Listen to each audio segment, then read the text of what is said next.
여러분, 인생의 중요한 결정을 내려야 할 때 누구에게 조언을 구하시곤 합니까? 부모님이나 가족일 수도 있고 친구일 수도 있습니다. 요즘은 그리고 인터넷이 워낙 발달이 돼서 검색하면 대부분의 정보를 다 얻을 수 있어요. 또는 자신의 경험과 판단으로 스스로 결정하기도 합니다. 삶의 진로, 사람과의 관계, 사업이나 이사가는 큰일도 있을 테고, 사역을 맡아 어떤 일을 할 때 그때 또한 결정을 해야 합니다. 과연 우리는 중대한 결정 앞에 앞서서 하나님께 먼저 물으십니까? 그렇다면 중대한 결정은 하나님께 묻고 정말 가벼운 그런 결정들이 있잖아요. 그런 건 어떻게 결정하십니까? 이런 수많은 결정의 순간 우리는 너무 하나님을 건너뛰곤 합니다. 하지만 하나님께서는 자신에게 묻는 사람에겐 길을 여시고 묻지 않는 사람은 결국 길을 잃게 될 것이라고 말씀하시고 보여주고 계세요. 다윗은 하나님께 묻는 삶이었고 사울은 하나님께 묻지 않는 삶이었습니다. 모든 일을 자신의 유익대로, 자신의 판단대로 결정하는 삶이었기 때문에 결국 무너지고 말았어요. 내 판단과 내 식견으로 결정하는 자기 의가 조용히 우리 영혼을 잠식하고 계시지 않으십니까? 오늘 말씀을 통해서 하나님께 모든 일을 묻는 귀하고 참된 삶으로 회복되는 귀한 말씀의 시간이 되길 소망합니다. 먼저 다윗은 하나님께 습관적으로 계속 묻는 사람이었다는 거예요. 오늘 우리가 함께 읽은 사무엘상 23장의 말씀은 하나님께 묻는 다윗의 삶의 대표적인 장면입니다. 다윗은 사울 왕에게 쫓기는 도망자 신분이었어요. 다윗은 자신을 죽이려던 사울 왕의 집요한 추격을 따돌리면서 아둘람 굴, 높, 라마, 나옳 등을 거쳐서 계속된 도피 생활을 이어갔습니다. 오늘 읽은 부분은 사울에게 쫓기며 그일라라고 하는 성읍에 도피하여 일어난 장면들이에요. 다윗이 그일라 성읍에 사울을 피해서 피신해 있을 때 그일라 성읍 주민들이 블레셋 나라의 습격을 받게 됩니다. 그때 다윗은 그들을 도울까부터 시작해서 모든 일을 하나님께 물어보고 결정하는, 그리고 물어보고 행동하는 그러한 모습을 보여요.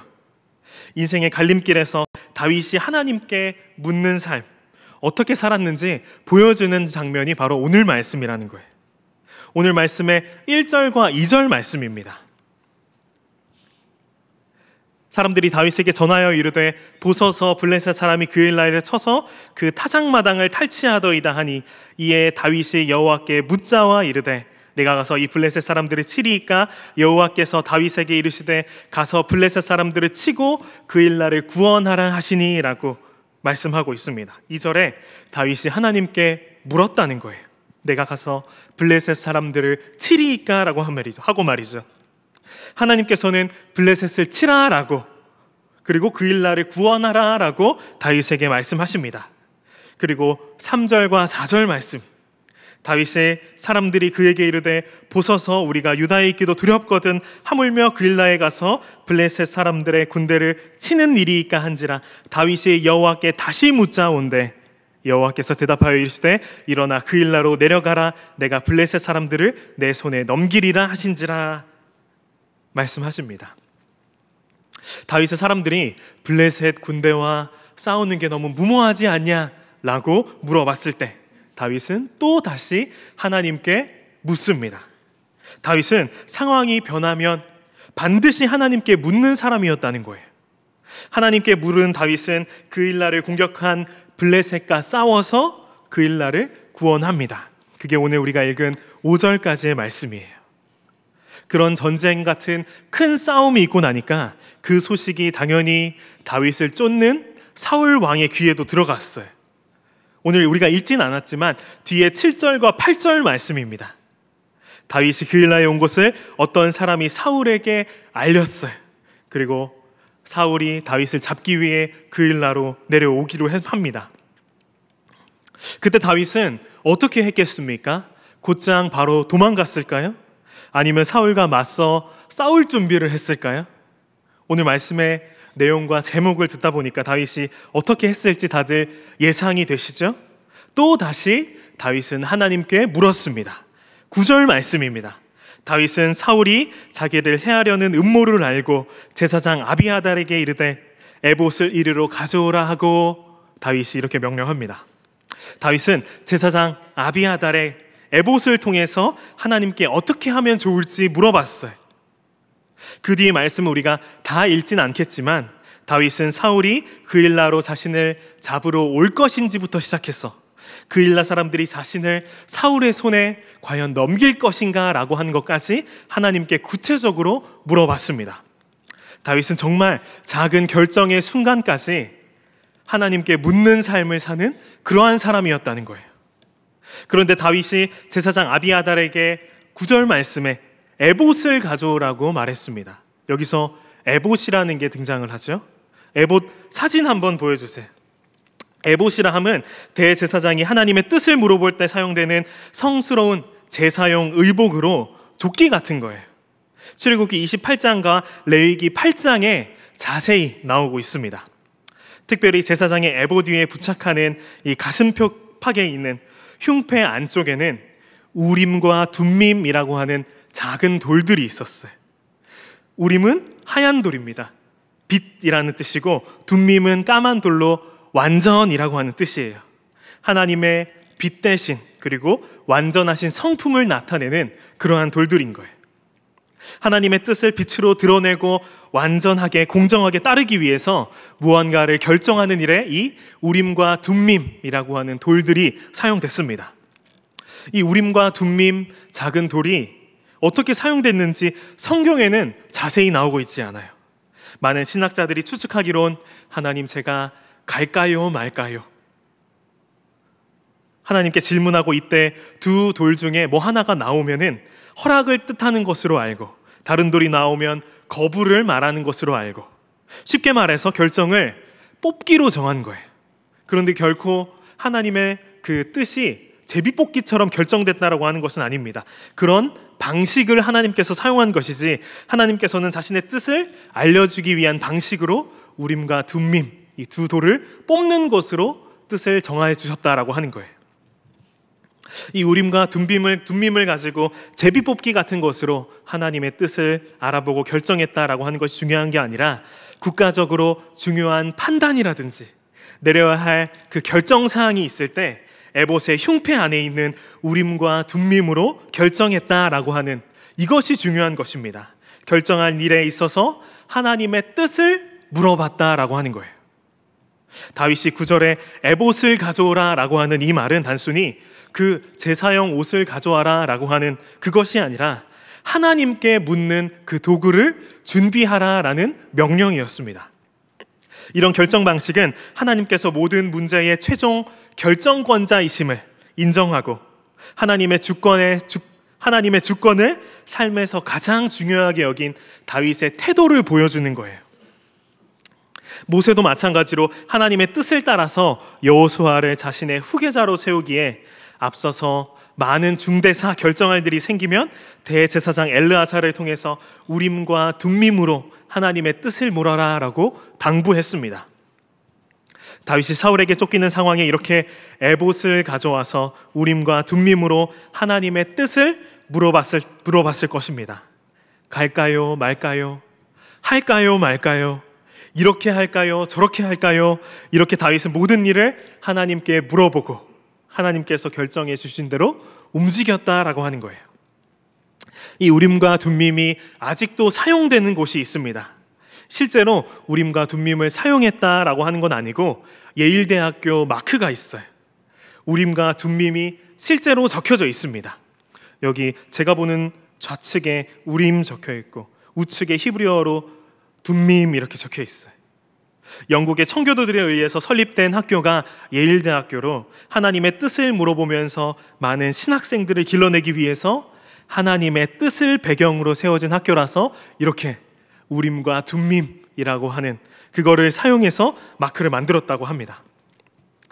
다윗의 하나님께 묻는 이 삶은 이처럼 위기의 상황일 때 사울에게 쫓겨 죽임당할 그 위기에 있을 때만 단편적으로 이루어진 것이 아니라 평생의 습관이 그러했다는 거예요. 사무엘상 30장 3절과 7절 말씀입니다. 가족을 아말렉에게 빼앗겼을 때 하나님께 묻고 추격했어요. 여기 7절에도 마찬가지로 나오죠. 에봇을 가지고 오라라고 말합니다. 그리고 사무엘하 2장 1절에서 유다로 올라갈 때에 다윗은 하나님께 묻고 어디로 갈지 묻고 응답을 다 받았어요. 다윗이 여호와께 여쭈어 아뢰되 다윗이 아뢰되 어디로 가리이까? 라고 하나님께 늘 물어보는 삶을 살았다는 거예요. 그리고 사무엘하 5장 19절과 23절의 말씀입니다. 다윗이 여호와께 여쭈어 이르되 다윗이 23절에 다윗이 여호와께 여쭈니 블레셋과의 전투에 앞서서 하나님께 묻고 전술까지도 하나님께 구체적으로 물어보는 삶이 바로 다윗의 삶이었어요. 그리고 사무엘하 21장 1절의 말씀입니다. 3년의 기근이 있었어요. 그 원인을 하나님께 또 물어보는 다윗의 모습이 나옵니다. 다윗이 하나님께 물어서 행한 일을 성경 말씀에 찾자면 너무 많이 나와요. 다 찾을래야 찾을 수가 없습니다. 그리고 다윗이 쓴 시편의 많은 찬송 시들, 다윗은 항상 하나님께 내 길을 가르치소서라고 찬양했고 주의 뜻을 보이소서라고 기도했습니다. 그리고 주의 말씀은 자신의 발 앞에 등이 된다라고도 고백하는 찬양을 하면서 다윗이 살았어요.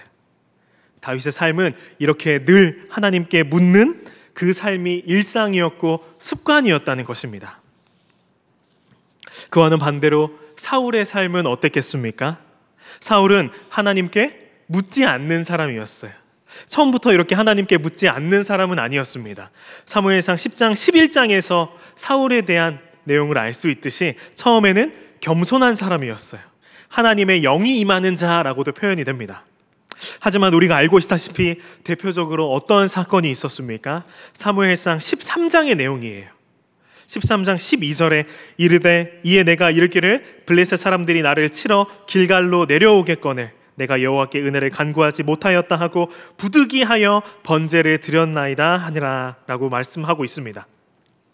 사울은 블레셋과의 전투를 앞두고 조급함으로 사무엘을 기다리지 않고 부득이하게 스스로 제사를 드리며 자기 방식대로 전쟁을 시작하고 전쟁을 하게 됩니다.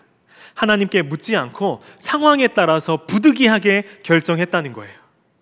그리고 계속해서 나옵니다. 사무엘상 14장에도 나오고 사무엘상 15장에도 나오고 사무엘상 28장에도 나오고 계속해서 사울은 하나님께 물어보지 않고 자신의 뜻만을 내세우며 모든 일을 다 하기 시작했어요. 결국에 사무엘상 28장에서 블레셋과의 전쟁에 앞서서 그제서야 하나님의 생각이 들었는지 하나님께 물어봤지만 하나님께서는 결코 응답하지 않으십니다. 사무엘상 28장 6절에서 7절 말씀이에요. 사울이 여호와께 묻자오되 여호와께서 꿈으로도, 여기 또 나오죠, 우림으로도 선지자로도 그에게 대답하지 아니하시므로 사울이 그의 신하들에게 이르되 나를 위하여 신접한 여인을 찾아가라. 내가 그리로 가서 그에게 이르되 물으리라 하니 그의 신하들이 그에게 이르되 보소서 엔돌에 신접한 여인이 있나이다 라고 나옵니다. 사울은 점점 하나님께 묻지 않는 삶으로 살다 보니 7절에 더 이상 찾을 곳이 없었는지 신접한 여인을 찾아 묻기까지 합니다. 하나님께 묻지 않고 부득이하게 자신의 판단대로, 자신의 생각대로, 자신의 멋대로 신접한 여인에게까지 묻기까지 하며 사울은 타락해 가고 말았어요. 하나님께 묻지 않고 결정하는 게 우리 인생에 크게 중요할까요? 하나님께 묻지 않고 내 판단대로 생각하고 결정하면 안 됩니까? 내 생각에, 내 판단에 사울처럼 이렇게 부득이하게 어쩔 수 없이 하나님께 못 물을 수도 있지. 하나님께 묻는 삶이 크게 중요하지 않다라고 생각이 들 수 있어요. 하지만 사울이 비참한 최후를 맞이하게 된 이유를 하나님께서 직접 말씀해 주십니다. 역대상 10장 13절과 14절의 말씀이에요. 사울이 죽은 것은 여호와께 범죄하였기 때문이라. 그가 여호와의 말씀을 지키지 아니하고 또 신접한 자에게 가르치기를 청하고 여호와께 묻지 아니하였으므로 여호와께서 그를 죽이시고 그 나라를 이새의 아들 다윗에게 넘겨 주셨더라라고 말씀되고 있습니다. 사울은 하나님께 묻지 않는 삶으로 무너진 사람이에요. 사울의 인생의 마지막은 어떻게 기록이 되어 있습니까? 보시다시피 여호와께 묻지 않는 자로 남아 있다는 거예요. 사랑하는 여러분, 우리는 모든 일을 하나님께 물어보고 결정하는, 하나님께 묻는 삶이 되기를 주님의 이름으로 소망합니다. 저도 이번 강도사 시험을 치르러 갈 때 이 말씀을 준비하기 전이죠. 강도사 목회자 직분에 맞게 더 섬기고 더 겸손히 낮아지고 기도로 잘 준비하자고 아내랑 같이 기도하면서 준비했습니다. 기도하면은 제 부족한 부분만 보이는 거예요. 너무 부족한데 하나님, 목회자가 되는 것이 맞겠습니까? 이렇게 물어보면서 기도했어요.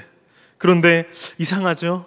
이상한 게 아니라 당연하죠? 하나님께서 응답해 주셨어요. 하나님께 기도하는데 마음 가운데 확신을 주시더라고요. 뭔가 붙을 것 같은 거예요. 이것저것 제 간증 시간이 아니니까 다 이야기하려면 그 과정이 너무 길어요. 어쨌든 이렇게 줄이다 보면 어찌됐건 확신을 주시더라고요. 믿음이 생기더라고요. 그랬을 때 어땠겠습니까? 제 마음이. 이 자리에선 저도 부족한 인간이고 죄인이잖아요. 물어보고 이렇게 대답까지 뭔가 마음에 확신을 주시고 그랬는데 너무 불안하고 신경이 쓰였는지 체하고 탈이 났어요. 몸살이 오고 몸이 굳어가고 난리가 났습니다. 하나님께서 붙여주신다고 확신의 마음을 주셨는데 제가 제 생각에 제 마음 가운데 있는 자기 의가 먼저 앞서다 보니 불안했나 봐요. 알아 누웠습니다. 결국 하나님께서 말씀해 주신 대로 합격했어요. 갑자기 어느 말씀이 기도 중에 또 문득 떠오르더라고요. 믿음이 작은 자여 왜 의심했느냐라고 하나님 갑자기 그 말씀이 생각이 났어요. 우리는 결정의 순간 늘 하나님께 물으면서 살아야 합니다. 우리가 과연 하나님께 어떻게 물을 수 있습니까? 이렇게 우리 주머니에 돌을 가지고 다니면서 우림과 둠밈을 써놓고 늘 하나님께 물어보면서 결정하는 그러한 삶을 살아야 합니까? 우리는 예수 그리스도를 통해서 하나님께 담대히 나아가 모든 일을 묻고 결정할 수 있게 되었습니다. 우리가 지금 편하게 예수 그리스도의 이름으로 기도하며 그의 능력으로 하나님께 간구하며 물어보는 것이 이게 결코 우리에게 주어진 당연한 권리가 아니에요. 하나님은 절대 거룩하신 분이시기 때문에 죄인이 하나님 앞에 아무렇게나 나아가서 쉽게 질문하는 그러한 구조가 아니었습니다. 구약에서 하나님께 묻는 방식은 앞서 말했듯이 제사장을 통해서 제사장이 에봇에 있는 우림과 둠밈을 통해서 하나님께 물어볼 수 있었고, 그리고 선지자라고 하는 특별히 부름받은 사람만이 하나님의 뜻을 들을 수 있었습니다. 모든 주의 백성이 하나님께 기도할 수 있었지만 하나님께 구체적으로 질문하고 응답받는 방식은 매우 드물었다는 거예요. 구약에 등장하는 아브라함, 모세, 요셉, 다니엘, 한나, 많은 기도에 응답받은 인물들이 있지만 하나님께 묻고 결정하는 그 모든 것은 특권이며 아무나 할 수 없는 그런 거였다는 거예요. 하지만 히브리서 10장 19절에 이렇게 말씀하고 있습니다. 그러므로 형제들아, 우리가 예수의 피를 힘입어 성소에 들어갈 담력을 얻었나니 그의 길은 우리를 위하여 휘장 가운데로 열어놓으신 새로운 살 길이요 휘장은 곧 그의 육체니라 라고 말씀하십니다. 십자가에서 예수 그리스도가 돌아가시며 휘장이 찢어졌다는 것은 이제 누구든지 하나님께 담대히 물을 수 있는 길이 열렸다는 그 복음적 선언입니다. 우리가 예수 그리스도의 피 흘리심으로 하나님께 물을 수 있는 권리가 이제 당당히 우리에게 주어졌다는 거예요. 우리는 이제 담대하게 하나님께 물어보며 예수 그리스도의 이름의 능력으로 하나님께 물어보며 결정할 수 있게 되었습니다. 그리고 또 하나님은 예수 그리스도 안에서 우리를 양자 삼아 주셨어요. 우리를 자녀 삼아 주셨다는 거예요. 하나님이 우리의 아버지 되시며 우리는 아버지의 모든 것을 누리는 특권을 얻었습니다. 로마서 8장 15절 말씀입니다. 너희는 다시 무서워하는 종의 영을 받지 아니하고 양자의 영을 받았으므로 우리가 아빠 아버지라고 부르짖느리라 라고 말씀하십니다. 하나님께 이렇게 물어볼 수 있다는 것은 우리가 종이 아니고 우리가 하나님의 자녀이기 때문이에요. 우리는 자녀로 아버지께 모든 것을 물어보고 결정할 수 있게 되었습니다. 이제 우리는 예수 그리스도로 말미암아 하나님께 물어볼 수 있을 만큼 하나님과의 관계가 회복되었습니다. 그러니 그 회복된 관계를 우리가 살아가면 되는 거예요. 그것이 바로 복음입니다. 복음은 예수님이 십자가에서 피 흘리심, 그것이 단순히 우리의 구원을 받냐 못 받냐 이것에 그치는 것이 아니라 매일 하나님과 친밀히 대화하며 살아가는 하나님과의 관계가 회복된 사건이 바로 복음이라고 하는 거예요. 예수님께서 늘 반복적으로 기도하시면서 하나님께 어떻게 할지 늘 물어보는 삶을 사셨습니다. 자주 물어보는 그 모습, 예수님이 아버지 하나님께 늘 물어보는 삶을 살았다는 거예요. 그런 거를 보면 우리가 예수님이 얼마나 하나님과 그 친밀한 관계를 유지하며 살았는지 우린 알 수 있잖아요. 늘 물어봤다니까요. 아기들이 조금 크면은 아빠 엄마한테 가장 많이 하는 말이 이거래요. 이거 뭐야? 라고 물어보고 저거 뭐야? 라고 물어보는 게 아이들이 가장 아빠 엄마한테 많이 한대. 우리는 그 모습을 보면서 아이가 아빠 엄마와 얼마나 그 친밀한 관계가 있는지 알 수 있지 않습니까? 관계 속에서 살아가는 그 신앙의 본질을 예수님께서 우리에게 본을 보이시며 먼저 보여주셨다는 거예요. 우리 모두의 결정의 순간, 우리는 과연 누구에게 묻고 있습니까? 하나님께 묻는 사람은 끝까지 가고, 하나님께 묻지 않는 사람은 사울처럼 무너지는 삶을 살게 될 거예요. 결혼이며 진로, 사역의 결정, 위기이며 질병, 관계의 갈등 등이 있을 때, 그리고 사소한 우리 일상의 선택까지 하나님께 묻는 연습이 필요한 줄로 믿습니다. 기도할 때 기도하면서 하나님께 묻고, 말씀을 통해 하나님의 그 음성을 확인하고, 우리가 종교적인 의무감으로 하나님께 묻는 것이 아니라 결정의 순간마다 하나님 무엇이 주님의 뜻입니까? 라고 질문하는 우리 사랑하는 모든 성동교회가 되길 주님의 이름으로 소망합니다.